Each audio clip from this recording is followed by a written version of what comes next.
যারা ক্লাস 11-এ উঠেছো, মাধ্যমিক পাস করেছো, তোমাদের সম্পূর্ণ সিলেবাস নতুন, তোমাদের পরীক্ষা পদ্ধতি নতুন, তোমরা সবাই জানো। তোমাদের পরীক্ষা পদ্ধতি হচ্ছে MCQ প্রশ্ন। তাই তোমরা বাড়িতে যতটুকু তোমরা বই পড়বে তার থেকে বেশি কাজে লাগবে তোমাদের কিন্তু গল্প শুনে। তাই গল্পের মতো করে আমি তোমাদের এই কবিতাটি আলোচনা করব। আলোচনা করার সাথে সাথে তোমাদের আমি প্রশ্নগুলি দেব। সেই প্রশ্ন উত্তরগুলি বাংলা মানে সত্য, বাংলা মানে করা আছে, অপশনগুলি বাংলা মানে করা আছে। তাছাড়া শিক্ষার্থী বন্ধুরা, তোমরা এই কবিতাটি পড়ার পর, আমার কবিতা শোনার পরে তোমাদের প্রত্যেকটা প্রশ্ন উত্তর করতে পারবে এবং প্রত্যেকটা প্রশ্ন যখন উত্তর করতে পারবে তোমরা অবশ্যই সেই উত্তরগুলো আমাকে কমেন্টে জানাবে। আমি দেখব তোমরা ভুল করলে না ঠিক করলে, এবং যেটা ভুল হবে এটা আমি সংশোধন করে দেব। কিন্তু কথা হচ্ছে তোমরা ভালো করে প্রশ্নটা, কবিতা ভালো করে পড়বে, কবি পরিচিতি জানবে, কবিতা পরিচিতি জানবে, তার প্রশ্নগুলি কী বলছে সেই প্রশ্নগুলি বোঝার চেষ্টা করবে, তারপর উত্তর দেবে। তাহলে দেখবে অবশ্যই অবশ্যই অবশ্যই তোমরা দেখবে প্রতিটা প্রশ্নের উত্তর করতে পারবে। আর আমি সম্পূর্ণভাবে নতুনভাবে আলোচনা করব, প্রশ্ন শুদ্ধ তোমাদের সুবিধার্থের জন্য। যেহেতু মাধ্যমিক পরীক্ষার মধ্যে অনেকেই ইংরেজিতে পাস করেছো কিন্তু তোমরা তেমন কিছু বুঝতে পারো না, অনেকেই আছে এরকম স্টুডেন্ট, তাদের জন্য আমি বাংলা মানে শুদ্ধ রেখেছি। তাই আশা রাখছি তোমাদের ভিডিওটি কাজে লাগবে, তোমরা শুরুতে শেষ পর্যন্ত ভিডিওটি দেখবে। বলছি দেখো, বেঙ্গল ছেলার কথা অর্থ হচ্ছে চুরি বিক্রেতা। ওকে, কবি হচ্ছে সরোজিনী নাইডু। আমাদের এখান থেকে জানা দরকার কবির নাম সরোজিনী নাইডু, জানা দরকার তিনি কবে জন্মগ্রহণ করেন এবং কোথায় জন্মগ্রহণ করেন। সরোজিনী নাইডু জন্মগ্রহণ করেন 13 ফেব্রুয়ারি 1879 এবং তিনি জন্মগ্রহণ করেন হায়দ্রাবাদ। কোথায়? হায়দ্রাবাদে। তোমাকে জানতে হবে সরোজিনী নাইডুর বাবার নাম কি, অঘোরনাথ চট্টোপাধ্যায়, এবং মায়ের নাম বরদা সুন্দরী দেবী। এটুকু তোমাদের মনে রাখতে হবে। যেখানে কি বললাম, সরোজিনী নাইডু কবে জন্মগ্রহণ করেন, কোথায় জন্মগ্রহণ করেন? 1879 খ্রিস্টাব্দে 13 ফেব্রুয়ারি। কোথায় জন্মগ্রহণ করেন? হায়দ্রাবাদ।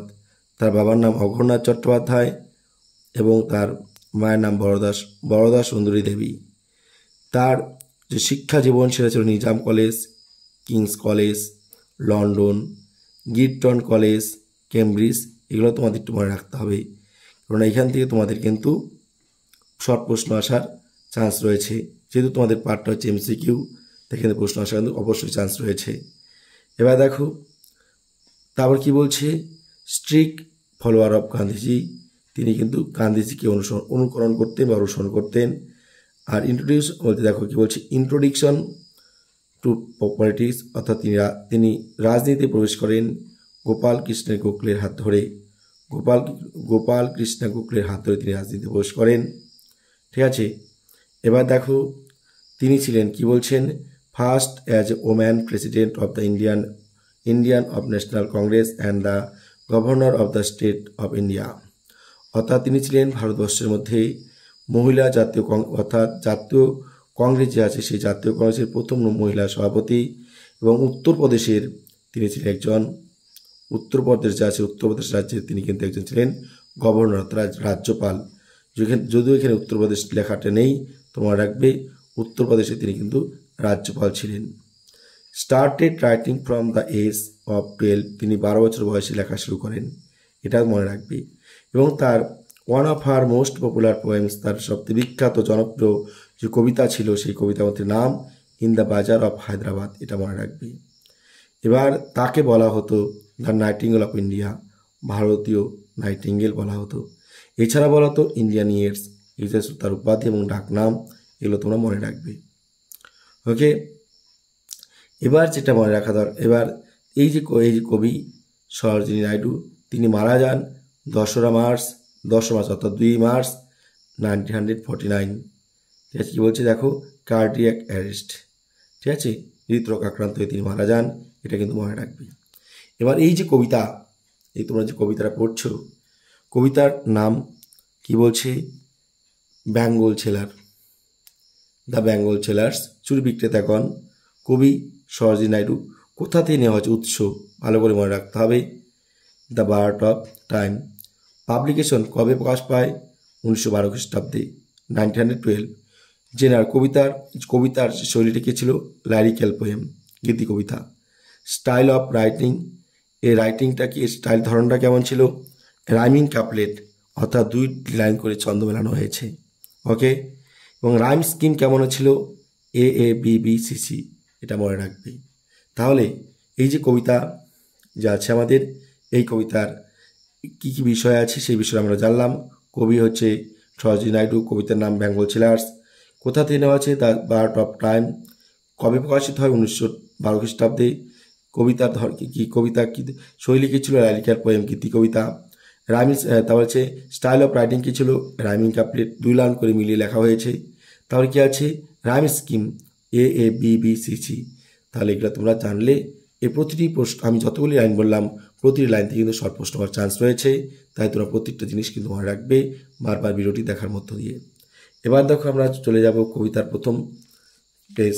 কি বলছে দেখো, একদম আমি খুব সুন্দরভাবে বলবো, তোমরা শুধুমাত্র দেখতে থাকো। বলছে দেখো, দ্য বেঙ্গল সেলার্স, চুরি বিক্রেতাগণ, কবিতার নাম, বাই সরোজিনী নাইডু। আমরা কি লিখছেন কে? সরোজিনী নাইডু। সরোজিনী নাইডু বিষয়ে আমরা জেনে নিলাম। বেঙ্গল সেলার কবিতা বিষয়ে আমরা জানলাম কোথায় আছে, কবে লেখা হয়েছে। দেখো কবে লেখা, বেঙ্গল সেলার কবিতাটি কোথা থেকে নেওয়া হয়েছে, কবে লেখা হয়েছে, আমরা সবই, রাইম স্কিম কী, তারপরে রাইটিং স্টাইল কী, ঠিক আছে, সবই জানলাম। এবার দেখো, এবার সরোজিনী নাইডু বিষয়ে আমরা জানলাম। এবার দেখো এটা কেন রাইম স্কিল কি, এটা কি, এটা কেন এটাকে বলা হয়েছে কি রাইমিং কাপলেট। দেখো, bear fair, bear fair, 2 line. দেখো তার কি আছে? ব্রাইট লাইট, কি আছে? বেয়ার ফেয়ার, ব্রাইট লাইট, এই 2টি করে লাইন মিল থাকার জন্য এটাকে বলা হয় কি? কাপলেট। ওকে, এবং AABB কেন কেন বলা হচ্ছে? AABBCC, এখানে দেখো আর আছে, এখানে আর আছে, বেয়ার ফেয়ার, তাই এটাকে ধরা হচ্ছে A। আবার এটা আছে কি? ব্রাইট লাইট, এটা আছে টি, দেখো এটার সাথে মিল নেই। এটা আছে কি? আর, এটা আছে টি, এটার সাথে মিল নেই। তাই ব্রাইট লাইট, এই দুটো মিল আছে। তাহলে এই দুটো যদি A হয়, এই দুটো কী হবে? B, এই দুটো কী হবে? B। আবার ঠিক একইভাবে দেখো পরের 2টো লাইন চলে যাও, কী আছে? লাইভস, কী আছে এখানে? লাইভস দেওয়া আছে। আর এখানে দেখো শেষে দিকে কী আছে? এখানে দেওয়া আছে, দেখো ওয়াইফস, দেখতে পাচ্ছ? এখানে কী আছে? লাইভস, আর দেওয়া আছে ওয়াইফস। তার মানে দেখো 2 লাইন করে মিল রয়েছে। এই 2 লাইন করে মিল থাকার জন্য কী বলছে? কাপলেট। এবং প্রথম 2টাকে A, পরের 2টাকে B, পরের 2টাকে C বলা হচ্ছে। আশা করি তোমরা বুঝতে পেরেছ। এবার আমরা শুরু করব কবিতা। তো কবিতা কি বলছে খুব ভালো করে একটু শুনো। বেঙ্গল মানে চুরি, সেলার্স মানে বিক্রেতা গণ, আর মানে হই, উই মানে আমরা। মানে এটা মানে বলবে উই আর বেঙ্গল সেলার্স, আমরা হই চুরি বিক্রেতাগণ, হু যারা বেয়ার বহন করে নিয়ে যাই, আওয়ার শাইনিং আমাদের উজ্জ্বল, লোডস ভাড়া বা বোঝাগুলি, টু দ্য টেম্পল ফেয়ার মন্দিরের মেলার দিকে, রাস্তার দিকে। মন্দিরের পাশে মেলা হচ্ছে, সেই মন্দিরের পাশে মেলার দিকে যে রাস্তাটি আছে সেই রাস্তা দিয়ে আমরা নিয়ে যাচ্ছি আমাদের উজ্জ্বল রঙের সুন্দর সুন্দর চুড়িগুলি। তাই তো আবার দেখো লাইনটি রিপিট করছি, বেঙ্গল সেলার্স আর উই, অর্থাৎ উই আর বেঙ্গল সেলার, আমরা হলাম চুরি বিক্রেতাগণ, হু যারা বেয়ার বহন করি, আওয়ার শাইনিং আমাদের উজ্জ্বল, স্লোডস বোঝা বা ভারগুলি, টু দ্য টেম্পল ফেয়ার মন্দিরের মেলার দিকে যে রাস্তা গেছে সেই রাস্তা দিয়ে, অর্থাৎ মাথায় করে সেই মন্দিরের মেলার দিকে যাচ্ছে, মেলায় যাওয়ার জন্য কারা? চুরি বিক্রেতাগণ। এবার এই হু মানে যারা, যারা বলতে যারা চুরি বিক্রেতা, চুরি বহন করে নিয়েছে তাদের বলা হচ্ছে। আর এই হু মানে কারা? যারা কিনবে তাদের বলা হচ্ছে। হু উইল বাই, কে কিনবে বা কারা কিনবে দেশ এই ডেলিকেট সুন্দর সুন্দর, ব্রাইট উজ্জ্বল বর্ণের, রেইনবো টিন্টেড রামধনু রঙে রাঙা, সার্কেলস বলয় বা চুড়িগুলি, অফ লাইট আলোতে, অর্থাৎ রামধনু রঙে রাঙা আলোতে যে উজ্জ্বল চুড়িগুলি রয়েছে, এই চুড়িগুলি কে বা কারা কিনবে, এটা চুরি বিক্রেতাগণ প্রশ্ন করছে। এবার দেখো কি বলছে, লাস্টার্স, লাস্টার্স মানে উজ্জ্বল, টোকেন্স মানে নিদর্শন, অফ অফ রেডিয়ান্স মানে দীপ্তিময়, লাইফস মানে জীবন, অর্থাৎ যাদের জীবন দীপ্তিময় তারাই কি করবে? এই উজ্জ্বল নিদর্শন চুড়িগুলি তারাই কিনবে। যেমন কারা? যেমন হচ্ছে ফর হ্যাপি ডটার্স, সুখী কন্যাগণ, ফর হ্যাপি ডটার্স, ফর সুখী কন্যাদের জন্য, ফর মানে জন্য, হ্যাপি মানে সুখী, ডটার্স মানে কন্যা। অর্থাৎ যে সমস্ত মেয়েদের মনে কষ্ট নেই, যে সমস্ত মেয়েদের মনে সুখ রয়েছে, যারা আনন্দ খুশিতে রয়েছে, সেই সমস্ত মেয়েদের জন্য এই চুড়িগুলি। আগেকার দিনে কিন্তু মানুষ, এখন তো মেলায় যায় অনেক কিছু কেনার জন্য, আগেকার দিনে মেয়েরা কিন্তু মেলায় গেলে তাদের মায়েরা যদি দুটো তিনটি চুড়ি কিনে দিত, তাহলে কিন্তু তারা খুব খুশি হতো। অর্থাৎ চুড়ি পরলে মেয়েরা খুব খুশি হতো। তাই বলছে এই চুড়ি পরবে কারা? ফর হ্যাপি ডটার্স, যে সমস্ত মেয়েরা সুখী, যে সমস্ত মেয়েরা খুব আনন্দিত, যাদের মধ্যে দুঃখ বা কষ্ট নেই, তারা পরবে এই ধরনের চুড়িগুলি। তাহলে দেখো কি বলছে, অ্যান্ড এবং, অ্যান্ড মানে কি? এবং। আর কারা পড়বে? আর কারা পড়বে বলছে দেখো, হ্যাপি ওয়াইফস মানে সুখী বধূগণ, যে সমস্ত মেয়েদের বিয়ে হয়েছে, যারা বধূরূপে সংসার করছে, তারা পড়বে এই চুড়িগুলি। কোন চুড়িগুলি? এই রামধনু রঙের রাঙা চুড়িগুলি। এই যে রামধনু রঙের রাঙা চুড়িগুলি কিন্তু পড়বে। তাহলে দেখো এই যে এখানে রেইনবো টিন্টেড যে আছে, এটা কিন্তু এখানে মেটাফোর ব্যবহার করা হয়েছে। ঠিক আছে, এটা কিন্তু মেটাফোর ব্যবহার করা হয়েছে। যাই হোক, এবার দেখো আমরা এখন কিন্তু একটা প্রশ্ন তোমাদের দেব, এই প্রশ্নগুলি একটু তোমরা দেখবে। প্রশ্নগুলি তোমরা দেখবে যে প্রথম এবং আমরা প্রথম পৃষ্ঠা এবং পড়লাম, সেই প্রথম পৃষ্ঠা পড়ার ভিত্তিতে কিছু প্রশ্ন আছে, সেই প্রশ্ন তোমরা দেখবে। দেখো বাংলা মানে শুদ্ধ দেওয়া আছে, বাংলা মানে শুদ্ধ দেওয়া আছে তোমাদের সুবিধার্থের জন্য। তাই প্রতিটি প্রশ্নের উত্তর তোমরা কমেন্টে পাঠাবে। দেখো প্রথম বলা আছে, stanza of the bangle sellers consist. দেখো এটা আশা করি বলতে হবে না। বেঙ্গল চিলার্সের প্রতিটি স্তবক যতটি লাইন দ্বারা গঠিত, অর্থাৎ যে আমরা স্তবকটি পড়লাম স্ট্যান্ডা, সেই স্তবকে স্ট্যান্ডায় কয়টি লাইন রয়েছে। এবার পরে প্রশ্ন কি বলছে, দেখো the rhyme scheme of stanza of the bangle sellers is, অর্থাৎ বেঙ্গল চিলার কবিতার ছন্দরীতি কি? আমরা একটু আগেই পড়লাম, কি পড়লাম? এ এ বি বি ছি ছি। তাহলে দেখো এরপরে প্রশ্ন কি বলছে, এরপরে দেখো পরের প্রশ্নটা কি বলছে, তোমরা আশা করি প্রশ্নগুলি নিজেরাই উত্তর করতে পারবে। যেহেতু বাংলা মানে শুদ্ধ বলা আছে, তাই দেখো 3 নম্বর প্রশ্নটা দেখে নাও। 3 নম্বর প্রশ্ন, 4 নম্বর প্রশ্ন, ওকে। এরপর দেখে নাও 5 নম্বর প্রশ্ন, দেখো কি বলা আছে। 5 নম্বর প্রশ্নতে দেখো কি বলা আছে, সবাই ভালো করে দেখে নাও। 5 নম্বর প্রশ্ন দেখতে পাচ্ছ, the bangle sellers are trying to sell all their bangles in. দেখো এখানে 4টা অপশন দেওয়া আছে, 4টা অপশনে যে অপশনটা হবে সেই অপশনটা তোমরা কমেন্টে লিখবে। এবার দেখো 6 নম্বর প্রশ্ন, দেখো এবার কি আছে, 6 নম্বর প্রশ্ন দেওয়া আছে। দেখো 6 নম্বর প্রশ্নটা আছে, 6 নম্বর প্রশ্ন যা উত্তর আছে সে বাংলা মানে দেওয়া আছে, অপশন দেওয়া আছে 4টি, সেই 4টা অপশন মধ্যে যে প্রশ্ন উত্তরটা হবে সেটা অবশ্যই তোমরা কমেন্টে জানাবে। এবার দেখো 7 নম্বর কোশ্চেন দেওয়া আছে। 7 নম্বর প্রশ্নটা দেখো তোমাদের বাংলা মানে শুদ্ধ দেওয়া আছে, অপশনগুলো দেওয়া আছে, তাই এই উত্তরটাও তোমরা কিন্তু জানাবে। এরপর দেখো আমরা চলে যাব পরের প্রশ্নতে। এবার দেখো কি বলছে 8 নম্বর প্রশ্নতে। ঠিক আছে, দেখো 8 নম্বর প্রশ্নতে বলছে, কি বলছে ভালো করে দেখে নাও।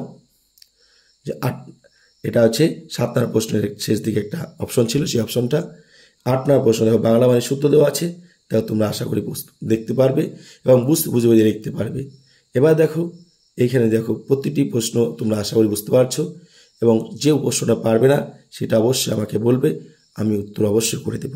ওকে, তাহলে দেখো, তাহলে এই প্রশ্নগুলি আশা করি তোমরা বুঝতে পারছো এবং উত্তর করতে পারবে। এবার দেখো তারপরে দেখো আরও, এবার দেখো তারপরে 5টি প্রশ্ন দেখো দেওয়া আছে। এবার দেখো কি বলছে, আগের প্রশ্নটি 3টে অপশন এখানে দেওয়া আছে, সে অপশন 3টাতে লিখে নেবে কোনটা হবে। তারপরে দেখো এখানে কি বলা আছে, 12 নম্বর প্রশ্ন বলা আছে। 12 নম্বর প্রশ্ন দেখো প্রশ্ন বাংলা মানে, অপশনগুলি বাংলা মানে দেওয়া আছে, তোমরা দেখবে। 13 নম্বর প্রশ্ন দেখো দেওয়া আছে, আশা করি 13 নম্বর প্রশ্ন যেটা উত্তর সেটা তোমরা লিখবে। 14 নম্বর প্রশ্ন আছে, সেই 14 নম্বর প্রশ্নটাও তোমরা আশা করি দেখতে পাচ্ছ। এবার দেখো 15 নম্বর প্রশ্ন দেওয়া আছে, সেই 15 নম্বর প্রশ্ন উত্তরটা দেখো পরের দিকে দেওয়া আছে। 15 নম্বর প্রশ্নের উত্তরটা দেখো, আমি এখানে নিয়ে আসছি। এই যে এটা হচ্ছে 15 নম্বর প্রশ্নের প্রথম অপশনটা ওই পৃষ্ঠা ছিল, এবার এই পৃষ্ঠার মধ্যে দেখো 3টা অপশন দেওয়া আছে। 15 নম্বর প্রশ্নের সাথে এটা মিলিয়ে নেবে। দেখো এরকমভাবে তোমরা কিন্তু এই প্রশ্নের উত্তরগুলি করবে। ইতিমধ্যে 15টা প্রশ্ন কিন্তু আমি তোমাদের বললাম, এরপর দেখো পরের পাঠ। এরপর দেখো আমরা পরের পাঠ পড়ব। অর্থাৎ প্রথম স্ট্যাঞ্জা শেষ, এবার আমরা তৃতীয় স্ট্যাঞ্জাতে আসবো। দেখো, তোমাদের সুবিধার্থের জন্য প্রশ্নগুলি বাংলা মানে করেছি, অনেক পরিশ্রম করেছি, তাই তোমরা প্রতিটি প্রশ্ন উত্তর করবে। তোমাদের কেমন লাগলো সেটা কমেন্টে জানাবে, এবং যে উত্তরগুলি তোমরা করতে পারবে না আমাকে অবশ্যই বলবে, আমি অবশ্যই করে দেব। দেখো কি বলছে, সামার কিছু চুরি। আমরা আগে তো পড়লাম কেমন কেমন চুরি আছে, সেই চুরির বিবরণ দিলাম। এবার চুরির কে কারা পড়বে সেই চুরিগুলি দেখবো আমরা। সামার মিট, কিছু চুরি হয় উপযুক্ত। সামার মানে কিছু চুরি হয়, মিট মানে উপযুক্ত, ফর এ মেইডেন্স মিলেমিশে কুমারী মেয়ে যাদের বিয়ে হয়নি, সেই অবিবাহিত মেয়েদের। অর্থাৎ some are meet for a maidens, some are meet কিছু চুরি হয় উপযুক্ত, ফর এ মেইডেন্স কুমারী মেয়েদের রিস্ট হাতে পরার জন্য। কুমারী মেয়ে অর্থাৎ অবিবাহিত মেয়েদের হাতে পরার জন্য কিছু চুরি হয় উপযুক্ত। সেই চুরিগুলির রং কেমন হবে? সিলভার রূপলি অ্যান্ড এবং ব্লু নীল বর্ণের। অ্যাজ দ্য মাউন্টেন মিস্ট, ঠিক পাহাড়ি বা পর্বতময় কুয়াশার মতো। কি বলছে? সিলভার রূপলি অ্যান্ড ব্লু এবং নীল বর্ণের, অ্যাজ দ্য মাউন্টেন মিস্ট, ঠিক কি পাহাড়ি বা পর্বতের কুয়াশার মতো। এখানে কিন্তু সিমিলি ব্যবহার করা হয়েছে। সিমিলি কি? তুলনা যখন করা হবে, কোনো কবিতা লাইনে যখন তুলনা করা হবে, সেই তুলনামূলক লাইনে যখন অ্যাস কিংবা লাইক তোমরা পাবে, তখন সেটাকে তোমরা সিমিলি ধরে নেবে। ঠিক আছে, দেখো এখানে অ্যাস দেওয়া আছে। তো সিলভার অ্যান্ড ব্লু, নীল এবং কি বলছে, রূপলি এবং নীল কার মতো? ঠিক দ্য মাউন্টেন মিস্ট, পাহাড়ি কুয়াশার মতো, পর্বতময় কুয়াশার মতো। সেই কুয়াশার সঙ্গে নীল এখানে কিন্তু চুরির রঙে তুলনা করা হচ্ছে, তাই এটিকে বলা হচ্ছে সিমিলি। সরাসরি যখন তুলনা করা হয় সে সিমিলি, অর্থাৎ অ্যাস এবং লাইক দ্বারা যখন তুলনা করা হবে তখন তাকে আমরা বলবো সিমিলি। ওকে, এবার দেখো, তাহলে এই লাইনটা হয়ে গেল, আশা করি বুঝতে পেরেছো। আমি আরেকবার লাইনটা বলছি। সাম আর মিট, কিছু চুরি হয় উপযুক্ত, ফর এ মেডেন্স রিস্ট, কুমারী মেয়েদের হাতে পরার জন্য। সিলভার অ্যান্ড ব্লু, কিছু চুরি হয় রূপলি বর্ণের এবং নীল বর্ণের। অ্যাজ দ্য মাউন্টেন মিস্ট, মানে পাহাড়ি বা পর্বতময় কুয়াশার মতো। সাম আর কিছু চুরি হয়, সাম আর কিছু চুরি হয় ফ্লাস্ট লাল বর্ণের বা গোলাপি বর্ণের। লাইক দ্য বার্ডস, ফুলের কুড়ির মতো। কেমন কেমন? লাইক দ্য বার্ডস, ফুলের কুড়ির মতো। দ্যাট ড্রিম, যারা স্বপ্ন দেখে। অর্থাৎ ফুলের কুড়ি যখন স্বপ্ন দেখে ফুলে হয়ে ওঠার, ঠিক একইভাবে কুমারী মেয়েরা স্বপ্ন দেখে কারো বধূ হয়ে ওঠার, সেই তুলনাটা এখানে করতে চেয়েছে। তাই এটাকে কিন্তু আমরা বলবো সিমিলি, কেননা লাইক দ্বারা তুলনা করা হয়েছে, লাইক দ্বারা তুলনা করা হচ্ছে, তাই এটিকে আমরা বলবো সিমিলি। ওকে, তাহলে দেখো এটা হচ্ছে আমাদের ফিগার স্পিচ রয়েছে, তাই ফিগার স্পিচ নিয়ে আমি একটা এক্সট্রা ক্লাস দেবো। তোমরা সেই ক্লাসটা করলে বুঝতে পারে, খুব সুন্দর, একদম খুব সহজ। যদি তোমাদের সেটা বিয়ে ক্লাসে গিয়ে ভালোভাবে আলোচনা আছে, তথাপি তোমাদের কিন্তু এই 11-12 পড়তে হবে। আমি একটা ক্লাস দিলে তোমরা বুঝতে পারবে, এবং খুব সহজ, হয়তো পরীক্ষাতেও সেখানে একটা প্রশ্ন আসবে। তাহলে দেখো এবার কি বলছে, তাহলে সাম আর প্লাস্ট, কিছু চুরি হয় লাল বর্ণের বা গোলাপি বর্ণের। লাইক দ্য বার্ডস, ফুলের কুড়ির মতো। দ্যাট ড্রিম, যারা স্বপ্ন দেখে। অর্থাৎ ফুলের কুড়ি স্বপ্ন দেখে ফুল হয়ে ওঠার, ঠিক একইভাবে বলা যায় কুমারী মেয়েরা স্বপ্ন দেখে কারো বধূ হয়ে ওঠার। অন দ্য ট্রানকুইল, একদম শান্ত।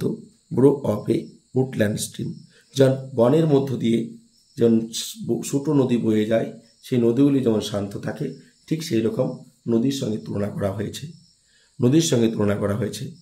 সাম আর এগলো, কিছু চুরি হয় উজ্জ্বল, উইথ দ্য ব্লুম, ফুলের মতো। দ্যাট ক্লিপস, যা আটকে রাখে বা বিদীর্ণ করে। অর্থাৎ যে ফুলগুলি মানুষকে নিজের দিকে আকর্ষিত করে, ঠিক আছে, সেই ফুলের কথা বলা আছে। টু দ্য লিম্পিড, স্বচ্ছ, গ্লোরি, তার হচ্ছে গরিমা, অফ নিউ বর্ন লিভস, একদম সবুজ কচি পাতার মতো।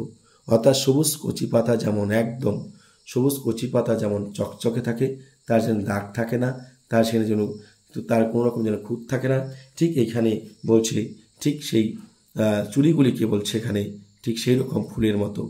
যে ফুলগুলি একদম নতুন জন্মানো কচি পাতার মতো, যেখানে কোনো রকমভাবে কেউ আঘাত করেনি, কোনো রকমভাবে কোনো অস্পষ্টতার কোনো ছাপ নেই, এতটাই সুন্দর বলার মতো নয়। তাই এখানে চুড়িগুলি বর্ণনা করা হয়েছে, সেই চুড়িগুলি এত সুন্দরভাবে বর্ণনা করা হয়েছে যে চুড়ির রঙগুলি খুব সেই সুন্দর ছিল, সেই কচি নতুন পাতার মতো, এবং সেই ফুলের মতো যে ফুলগুলি কী করে মানুষকে আকর্ষিত করে নিজের দিকে, যে কত সুন্দর ফুল, যে কেউ দেখলে যে ফুলগুলিকে ভালো লাগে, ঠিক এখানে চুড়ির রঙগুলিকে সেইভাবে এখানে বর্ণনা করা হয়েছে। ঠিক আছে, তাহলে এখানে দেখো আমাদের দ্বিতীয় পার্ট চলে গেল। এবার দ্বিতীয় পার্ট চলে যাওয়া মানে কি প্রশ্ন চলে আসবে। এবার দেখো 16 নম্বর প্রশ্ন। এবার 16 নম্বর প্রশ্ন, 15 নম্বর প্রশ্ন তোমরা আগেই করেছো। এবার 16 নম্বর প্রশ্ন দেখো দেওয়া আছে। 16 নম্বর প্রশ্নটা কিন্তু তোমরা কিন্তু ভালো করে পড়বে, প্রশ্নটা পড়লেই বুঝতে পারবে। ঠিক আছে, এই চুড়িগুলি কাদের জন্য। ওকে, তারপর দেখো আমাদের 16 নম্বর পর আছে 17 নম্বর প্রশ্ন। আমি প্রশ্নটা পড়ছি না, কেননা এটা তোমাদের প্রশ্নে বাংলা মানে দেওয়া আছে, অপশনগুলি বাংলা মানেও দেওয়া আছে। আবার দেখো 17 নম্বর প্রশ্ন, 18 নম্বর প্রশ্ন। 18 নম্বর প্রশ্নে দুটি অপশন এখানে আছে দেখো, এবং পরে দুটি অপশন কিন্তু পরে দেওয়া আছে। ঠিক আছে, এখানে পরে দুটি অপশন কিন্তু পরে দেওয়া আছে। এখানে দেখো এই যে অপশনগুলি দেওয়া আছে, এই silver and blue colour bangles. এবার দেখো ডি নাম্বার অপশন দেওয়া আছে white and grey colour bangles. তাই এরকমভাবে তোমরা কিন্তু দেখে নেবে। এবার দেখো আমরা তার পরের পার্টটা পড়ব, অর্থাৎ আমরা তৃতীয় স্তবকটি পড়ব। তৃতীয় স্তবক দেখো কি বলছে, ভালো করে দেখো। সাম কিছু চুড়ি আর হয় like fields of sunlit corn, like field of sunlit corn, যেমন মাঠে সূর্যের আলোয় আলোকিত শস্যের মতো। সাম আর কিছু চুড়ি হয় লাইক মতো fields of sunlit corn, sunlit corn বলতে পারো ভুট্টা দানা বা ভুট্টা ক্ষেত, কিংবা হতে পারে সূর্যের আলোয় যে সমস্ত ফসল চাষ হয়, সূর্যের আলোর মতো যাদের রং, সেই সমস্ত ফসল তোমরা বলতে পারো। আমরা ভুট্টার দানা বলতে পারি, অর্থাৎ ভুট্টার বীজের মতো।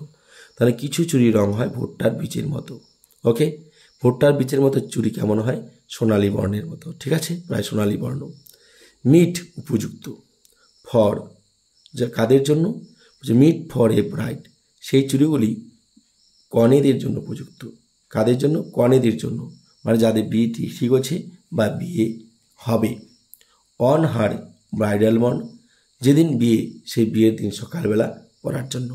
তাহলে মিট ফর এ ব্রাইড, এই চুড়িগুলো অর্থাৎ সূর্যের রঙের মতো, সূর্যের কালারের মতো যে রং রয়েছে, সেই রঙের চুড়ি বিবাহিত, অর্থাৎ যেদিন মেয়েদের বিয়ে হবে সেই দিন সকালবেলায় সেই ব্রাইড অর্থাৎ কনে বা বিয়ের পাত্রী যে আছে তার হাতে সেই রঙের চুড়ি থাকবে সেদিন সকালবেলায়।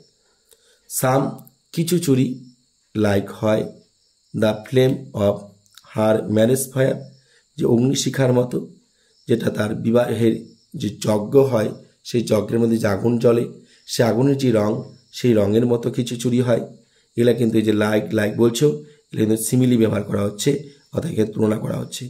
অথবা রিচ সমৃদ্ধ উইথ দ্য হিউ, তার রং, উইথ দ্য হিউ, তার রং অফ হার হার্টস ডিজিয়ার, অর্থাৎ তার মনের মধ্যে যে আশা স্বপ্ন আছে সেই স্বপ্ন পূরণ করার জন্য সেই রঙগুলি কিন্তু সমৃদ্ধশালী, সেই চুড়িগুলি। রিচ মানে সমৃদ্ধ, কি সমৃদ্ধ, with the hue of her desire, তার মনের যে ইচ্ছা, তার মনের যে স্বপ্ন, সেই মনের স্বপ্ন পূরণ হওয়ার জন্য যে রং, সেই রঙের কথা কিন্তু বলা হয়েছে। রং বিয়েতে যে যজ্ঞ হয় সেই যজ্ঞেতে যে আগুন জ্বলে, সে আগুনের যে রং, সেই রঙের কথা বলা হয়েছে। কেননা প্রতিটি মেয়ের স্বপ্ন থাকে তারা বিয়ে করবে, তারা সংসার করবে, এবং সেইখানে সেই স্বপ্নের কথা কিন্তু এখানে বলা হয়েছে। আর রংটা বলা হয়েছে সেই সোনালী বর্ণ, কিংবা ভুট্টার দানার মতো, কিংবা সূর্যের আলোর মতো, কিংবা বিবাহিত বিয়ের সময় যে যজ্ঞ করা হয় সেই যজ্ঞে যে আগুনটা থাকে সেই আগুনের রঙের মতো। এখানে দেখো হিউ এইচ দিয়ে শুরু হয়েছে, হার এইচ দিয়ে শুরু হয়েছে, হার্স এইচ দিয়ে শুরু হয়েছে, তাই এখানে কিন্তু অ্যালিটেশন ব্যবহার করা হয়েছে। ওকে, এটা কিন্তু স্পিচ ফিগার, এর মধ্যে ফিগার স্পিচ ব্যবহার করা হয়েছে। এটা পরবর্তীকালে আমি একটা ক্লাস দেবো, তখন তোমরা ভালোভাবে বুঝতে পারবে। এবার দেখো বলছি, দেখো টিঙ্কলিং টুং টাং শব্দে, লুমিনার ছলমলে, টেন্ডার কোমল, অ্যান্ড এবং ক্লিয়ার শব্দ, অর্থাৎ যখন মেয়েরা হাতে চুড়ি পরে, চুড়ি পরার পর যখন দেখবে বিভিন্ন সিনেমায় দেখা যায় হাতে এরকম চুড়ি বাজিয়ে যখন নাকি তারা নাচতে থাকে হিরোদের সামনে, মনে হয় না যে কি সুন্দর মেয়েদের মুখে তখন হাসিটা থাকে, অসাধারণ। যে কোনো ছেলেরা কিন্তু অর্থাৎ হিরো কিন্তু সেই হিরোইনের প্রেমে পড়ে যায়। ঠিক এখানেও কিন্তু সেরকম একটা পরিস্থিতির কথা বলা হয়েছে। অর্থাৎ মেয়েরা যখন চুড়ি পরে সে হাতগুলি কিন্তু ঝলমলে থাকে, কোমল কোমল থাকে এবং তাদের মনটা স্বচ্ছ থাকে। অর্থাৎ বলছে টিংক্লিং টুং টাং শব্দে লুমিনাস ঝলমলে টেন্ডার কোমল অ্যান্ড এবং স্বচ্ছ লাইক হার ব্রাইডাল লাফটার, ঠিক যেন সেই পাত্রীর মুখের হাসির মতো, অ্যান্ড এবং ব্রাইডাল টিয়ার টিয়ার সেই পাত্রীর চোখের জলের মতো। এবার দেখো লাফটার এবং ব্রাইডাল, দেখো না সরি লাফটার অ্যান্ড টিয়ার দুটা জিনিস কিন্তু এটা বিপরীত ধ্বনি প্রকাশ করছে। লাইক হার ব্রাইডাল লাফটার অর্থাৎ ঠিক তার সেই পাত্রীর হাসির মতো, অর্থাৎ পাত্রী বিয়ের কনে যার বিয়ে হবে সে যেমন বিভিন্ন স্বপ্ন দেখতে থাকে যে তার নতুন সংসার কেমন হবে, তার মনের মানুষটি তার মনের মতো হবে, সে কত ধরনের কি কি কাজ করবে সেই স্বপ্ন তখন দেখতে থাকে। তার এতদিনের স্বপ্ন দেখা জিনিসগুলো পূর্ণ হচ্ছে, তাই তার মুখে তখন হাসি আসে। ঠিক কিছুক্ষণ পরেই অ্যান্ড ব্রাইডাল টিয়ার, তার আবার চোখের জল দেখা যায়। দেখবে আমাদের গ্রামীণ আমাদের সাধারণত এই যে সনাতন ধর্মে দেখা যায় বা অন্যান্য ধর্মে হয়তো রাজবংশী সম্প্রদায় যারা হয় সেখানেও দেখা যায়, ঠিক আছে, যে যখন বিয়ে হয় বিশেষ করে আমাদের মধ্যে যে দ্বিতীয়বার বিয়েটা হয় বাসি বিয়ে যেটা আমরা বলে থাকি, দেখবে সেই বাসি বিয়ে যখন 7টা পাক ঘুরতে থাকে, 14 পাক যখন ঘুরে 7 পাক ঘোরার সময় কিন্তু হঠাৎ করে কিন্তু সেখানে যে বাজনা বা বাদ্যযন্ত্র যে বাজানো হয় তার সুরটা পাল্টে যায়। সেই সুরটা যখন পাল্টে যায় তখন মায়ের মনে পড়ে যায় তার মেয়ের ভালো ভালো গুণের কথা, বাবার মনে পড়ে যায় তার মেয়ের কথা, দাদার মনে পড়ে যায় তার বোনের কথা, এ সব কথা যখন মনে পড়ে যায় তাদের বাঁধন বা তাদের বন্ধন, ভালোবাসার বন্ধন যে ছেড়ে সে চলে যাচ্ছে সমস্ত কিছু ছিন্ন করে নতুন একটা সংসারে, তখন তার মনের মধ্যে নানা ব্যাকুলতা তাদের কাজ করে। ঠিক তখন সেই বাড়িতে মেয়ের বাবা মেয়ের মা অর্থাৎ আত্মীয় স্বজন সবাই কিন্তু কান্নাকাটি করতে থাকে। ঠিক একইভাবে মেয়েটা যে আছে সেই মেয়েটাও নিজেকে ধরে রাখতে পারে না, সেও তখন কান্না করতে থাকে। ঠিক আছে, এক্ষেত্রে কিন্তু সেই চোখের জলের কথা বলা হয়েছে। আশা রাখছি তোমাদের এখানে বোঝাতে পারলাম। এবার দেখো এই এই এটা হওয়ার পরে আবার আমরা কিছু প্রশ্ন নিয়ে আসলাম। এখানে দেখো একটু প্রশ্ন দেওয়া আছে, অর্থাৎ প্রতিটি প্রশ্নের সাথে কিন্তু এখানে কিন্তু আমরা কিন্তু প্রশ্নে মিল রয়েছে স্ট্যান্ডার সঙ্গে, যাতে তোমাদের উত্তরগুলো দিতে সুবিধা হয় তার জন্য প্রশ্নগুলো কিন্তু আমি নিয়ে আসছি। এবার দেখো 19 নম্বর প্রশ্ন, দেখো কি বলছে। 19 নম্বর প্রশ্নটা ভালো করে দেখো, বাংলা মানে শুদ্ধ দেওয়া আছে, তাই তোমরা অবশ্যই প্রতিটি প্রশ্নের উত্তর কিন্তু অবশ্যই করবে এবং তোমরা কিন্তু কমেন্টে জানাবে। তাই তোমাদের জন্য এত পরিশ্রম করে এই প্রশ্নগুলি তৈরি করেছি, সেখানে যদি তোমরা যদি রিপ্লাইতে না দাও তাহলে তো খারাপ লাগবেই। আর আমি চেষ্টা করব যদি এগুলো করতে থাকো তাহলে প্রতিটি প্রশ্নকে প্রতিটি গল্প পড়ানোর পর প্রশ্ন তৈরি করার এবং উত্তর বলে দেওয়ার। আর মনে রাখবে নাটক যখন পড়াবো নাটকের মতোই হবে, তোমরা কিন্তু কোথাও যাবে না, প্রতি ভিডিও দেখতে থাকবে, দেখবে আমার ভিডিও দেখলে তোমাদের পড়া মুখস্থ হয়ে যাবে। এই প্রশ্নগুলি বাংলা মানে আছে দেখে আমি আলোচনা করছি না, এরপরে কিছু প্রশ্ন নিয়ে আসবো সেটা বাংলা মানে থাকবে না, তখন সেই প্রশ্ন নিয়ে আমি আলোচনা করে দেবো। তাহলে 19 নম্বর প্রশ্ন দেখে নাও, 20 নম্বর প্রশ্ন দেখে নাও, তারপর 21 নম্বর প্রশ্নটাও দেখে নাও। যে উত্তরটা পারবেন আমাকে বলবে, আমি কিন্তু উত্তরগুলো অবশ্যই করে দেবো, আর বাকিরা কিন্তু সবাই কমেন্ট অবশ্যই উত্তর জানাবে। ওকে, এরপর দেখো এখানে 25 নম্বর, এখানে 21 নম্বর গেল। এরপর দেখো 21 নম্বর প্রশ্ন, এখানে দেখো 3টা অপশন আছে, আরেকটা অপশন দেখো পরের পৃষ্ঠাতে আছে। দেখো পরের পৃষ্ঠাতে দেখো দেওয়া আছে আরেকটা অপশন, কি দেওয়া আছে দেখো, এই দেখো happy daughters and happy and wife's, ঠিক আছে। এবার তো 22 নম্বর প্রশ্ন দেখো, the figure piece used in the birds that dreams is. এটা দেখো অবশ্যই তোমরা দেখো, যদি এখন আলোচনা করা হয়নি দেখি শেষে যদি আলোচনা করতে পারি, তোমাদের এটা নিয়ে আলাদা ক্লাস থাকবে একটা, যদি তোমরা মোটামুটি একটা অনুমান সাপেক্ষে উত্তরটা দিয়ে যাও, ঠিক আছে।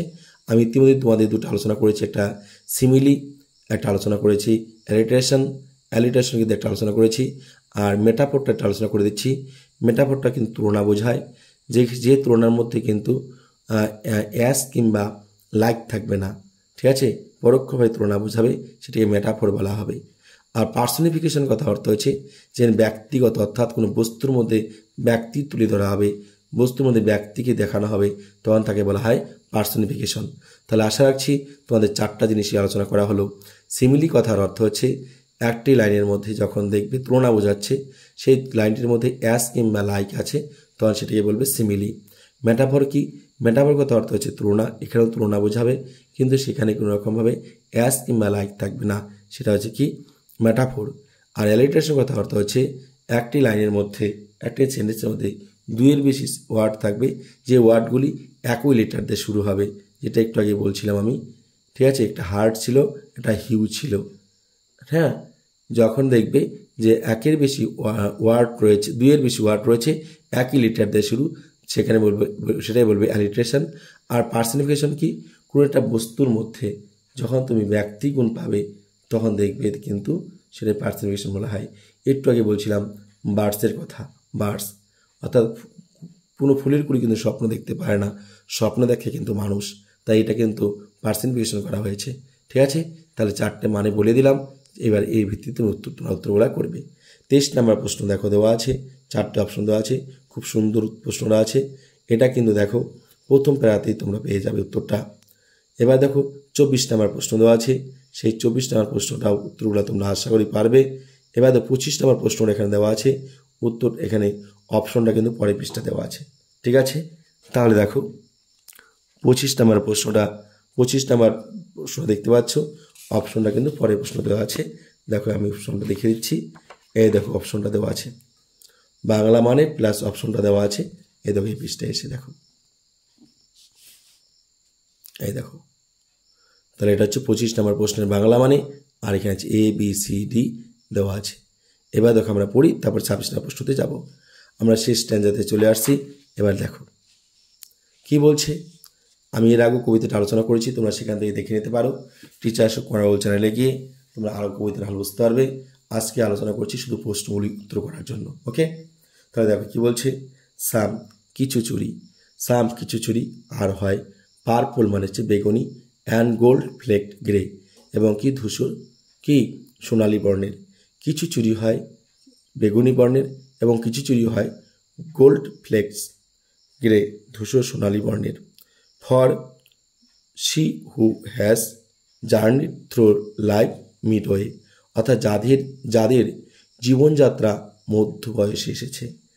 হচ্ছে ফর মানে জন্য, কাদের জন্য এই চুড়িগুলি, কাদের জন্য, এই যে বেগুনি বর্ণের চুড়ি আর সোনালি এই যে ধূসর বর্ণের চুড়ি, কাদের জন্য, ফর শি যাদের, হু ফর শি হু যাদের জন্য, হু হ্যাজ জার্নি যাদের যাত্রা হয়েছিল, থ্রু দ্য লাইফ মিডওয়ে মধ্যবয়স্ক পর্যন্ত, অর্থাৎ যাদের যাত্রা মাঝ বয়সে চলে গেছে, অর্থাৎ যারা বিবাহিত মহিলা, যাদের ছেলে মেয়ে বা সন্তান আছে তাদের কথা বলা হয়েছে। অর্থাৎ বিবাহিত মহিলাদের চুড়ি থাকবে কেমন, পার্পল অ্যান্ড গোল্ড ফ্লেক্সড। হ্যাঁ, এবার মনে রাখবে তাদের যাত্রা কোথায় গেছে, জার্নি থ্রু লাইফ মিডওয়ে, অর্থাৎ তাদের যাত্রা গেছে মধ্য বয়সে। হোস যাদের, হ্যান্ডস হাতে, হ্যাভ চ্যারিস্ট লালিত পালিত হয়েছে, হোস লাভ যাদের ভালোবাসায়, হ্যাজ প্লেসড বিশ্বাসে বা আশীর্বাদে যাদের ভালোবাসা আশীর্বাদে বিশ্বাসে তাদের তাদের হাতে লালিত পালিত হয়েছে, তাই তো। অ্যান্ড ক্র্যাটলেট ফেয়ার, অ্যান্ড বলছি ক্র্যাটলেট ফেয়ার সন্স তাদের সেই সুদর্শন সন্তান সন্ততি, অন ফেথফুল ব্রেস্ট তা বলছে, and on her faithful breast, her মানে তার অর্থাৎ মায়ের, ফেথফুল মানে বিশ্বস্ত অর্থাৎ সবথেকে বিশ্বাসের জায়গা, সব থেকে নিরাপদ জায়গা, ব্রেস্ট বুক অর্থাৎ সেই মায়ের নিরাপদ বুকের মধ্যে। হ্যাঁ, অ্যান্ড এবং সার্ভিস তিনি সেবা করেছেন, আর তার অর্থাৎ তিনি কাজকর্ম করেছেন তার হার হাউসহোল্ড তার বাড়ির, ইন এবং ফ্রুটফুল প্রায় গর্বের সঙ্গে, অর্থাৎ তার বাড়িতে যে কাজগুলি রয়েছে প্রতিটি কাজ তিনি গর্বের সঙ্গে করেছেন এবং তার দায়িত্ব তিনি পালন করেছেন গর্বের সঙ্গে, এবং সেটা হচ্ছে কোনো রকমভাবে ফলের আশা না করেই, অর্থাৎ তিনি তার যা কাজ করেছেন প্রতিটি কাজ তার সন্তান সন্তানের জন্য, তার স্বামীর জন্য এবং সংসারের জন্য। তাই এখানে প্রতিটি কাজের জন্য পজিটিভ দিক ছিল, তাই এখানে বলা হচ্ছে ফ্রুটফুল, এবং সেই কাজের জন্য তিনি কখনো কিন্তু অনীহা প্রকাশ করেননি, সেই কাজটা তিনি গর্বের সঙ্গে করতেন, তাই বলছে এখানে প্রাইড। হ্যাঁ, আর কি কাজ করতেন, সার্ভস অর্থাৎ কাজ করতেন, সেবা করতেন কার, হার হাউসহোল্ড তার বাড়ির সমস্ত কিছু, অর্থাৎ তার শ্বশুর বাড়ি যে আছে সেই শ্বশুর বাড়ির যাবতীয় কাজ তিনি কিন্তু সেই হাসিমকে গর্বের সঙ্গে করতেন। অ্যান্ড এবং শুধু কাজ করতেন তাই নয়, অ্যান্ড এবং ওরশিপ পুজো করতেন দ্য গডস ঈশ্বরের, অ্যাট হার হাজব্যান্ড সাইড তার স্বামীকে পাশে বসিয়ে, তার স্বামীকে পাশে রেখে সেই ভগবানের গৃহদেবতার পুজো করতেন। কেন? যাতে তাদের সংসারে কখনোই অমঙ্গল না আসে, যাতে তার স্বামীর দেহ সুস্থ থাকে, তার সন্তানদের দেহ সুস্থ থাকে, তার স্বামীর ইনকাম ভালো হয়, রোজগার ভালো হয়, তার সংসার যেন মঙ্গলময় হয়, তার জন্য তিনি কিন্তু সেই ঈশ্বরের সেবাও করতেন বা পুজো করতেন। তিনি যেমন বাড়ির প্রতিটি কাজ করতেন, বাড়ির কাজ করতেন, নিজের হাতে তার সন্তানদের ছেলেমেয়েদের লালন পালন করতেন, তারপর আবার কিন্তু ভগবানের কিন্তু পুজো করতেন। তাহলে এই হচ্ছে আমাদের কবিতা। এই কবিতা আমাদের সমাপ্ত ঘটলো। এবার দেখো আমরা ইতিমধ্যে 25টা প্রশ্ন আমরা সমাপ্ত করেছি। এবার দেখো আর কিছু প্রশ্ন আছে, এই প্রশ্নটি তোমরা অবশ্যই উত্তর দেবে। দেখো এবার 25 নম্বর প্রশ্নে দেখো অপশনগুলো আমি আগে দেখেছি। এবার 26 নম্বর প্রশ্নটা দেখো, তারপর দেখো 26 নম্বর প্রশ্নের পর দেখো 27 নম্বর প্রশ্ন আছে।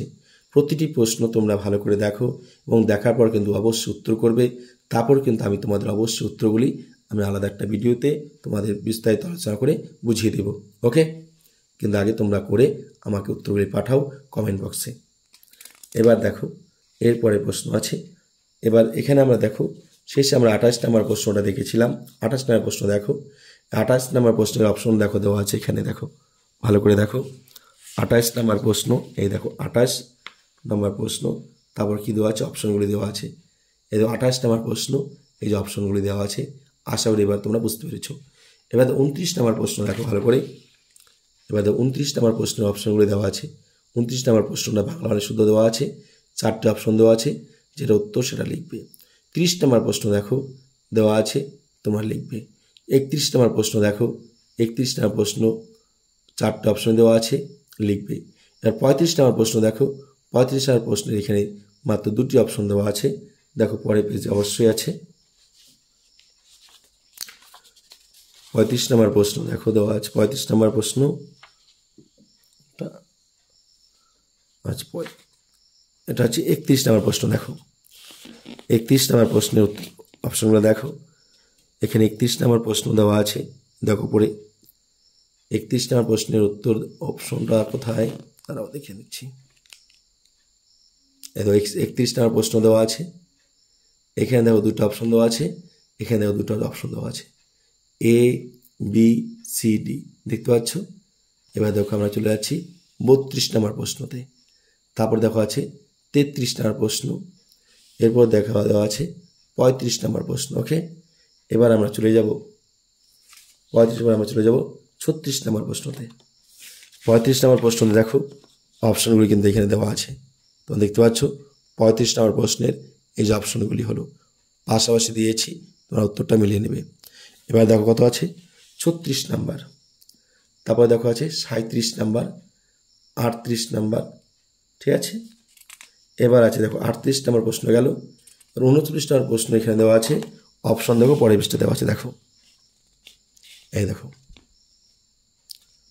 তাহলে এটা কি হয়েছে চলো দেখো 39 নম্বর প্রশ্ন বাংলা মানে, এবার দেখো অপশন দেওয়া আছে, তাহলে অপশনটা লিখে নেবে। 40 নম্বর প্রশ্ন, 40 নম্বর প্রশ্নে দেখো বাংলা মানে দেওয়া আছে, 4টে অপশন দেওয়া আছে। এবার দেখো 41 নম্বর প্রশ্ন, দেখতে পাচ্ছি 41 নম্বর প্রশ্ন, এ তো বাংলা মানে দেওয়া আছে। 42 নম্বর প্রশ্ন দেখো দেওয়া আছে। তাহলে তোমরা এই প্রশ্নগুলি কিন্তু করবে, অর্থাৎ এই যে 42টা প্রশ্ন দেওয়া হলো, এই 42টা প্রশ্ন কিন্তু তোমরা উত্তর অবশ্যই কমেন্টে জানাবে। এবার আমি আবার বলছি, উত্তর ভুল হলে আমি অবশ্যই ঠিক করে দেবো। আর যদি তোমাদের আরও যদি কোনো ভিডিও লাগে, কোথাও যদি সমস্যা হয়, তোমরা কমেন্টে জানাবে, প্রতিটি কমেন্টে তোমরা উত্তর পাবে। আর মনে রাখবে এই ক্লাস 11-এর ফার্স্ট সেমিস্টারের যত প্রশ্ন আছে, দেখো কবিতা থেকে, গল্প থেকে, নাটক থেকে, সবই আমি এই চ্যানেলের মধ্যে আপলোড করবো, আমার ইউটিউব চ্যানেলের মধ্যে। আমার ক্লাস আলোচনা থাকবে, তাই তোমরা যারা নতুন আছো তারা অবশ্যই চ্যানেলটি সাবস্ক্রাইব করে নেবে, পাশে থাকা বেল আইকনটি ক্লিক করে নেবে, যাতে আমি যখন কোনো গুরুত্বপূর্ণ ভিডিও আপলোড করবো তোমরা যেন সবার আগে পেয়ে যেতে পারো। মনে রাখবে এর থেকে ভালো পরীক্ষার প্রস্তুতি হতে পারে না। আর আমি যেভাবে তোমাদের পরীক্ষার প্রস্তুতি দেব বা দিচ্ছি, তারা কিন্তু অবশ্যই মোটামুটি 90% করে নাম্বার পাবে, এটা মনে রাখবে। তাহলে চলো আজকের মধ্যে শেষ করছি। এখন প্রায় রাত 2টা বাজতেছে, সাড়ে 2টার দিকে তোমাদের পড়া শেষ করলাম, কেননা সময় পাই না। রাত 11টা 11:30 মধ্যে টিউশন থাকে, তারপরে তোমাদের জন্য রাত থেকে ভিডিও বানানো, আবার ভোর 5টা দিয়ে পড়া আছে। তাই যাই হোক শিক্ষার্থী বন্ধুরা, তোমাদের জন্য পরিশ্রম, আশা আছি তোমাদের ভালোবাসা পাবো।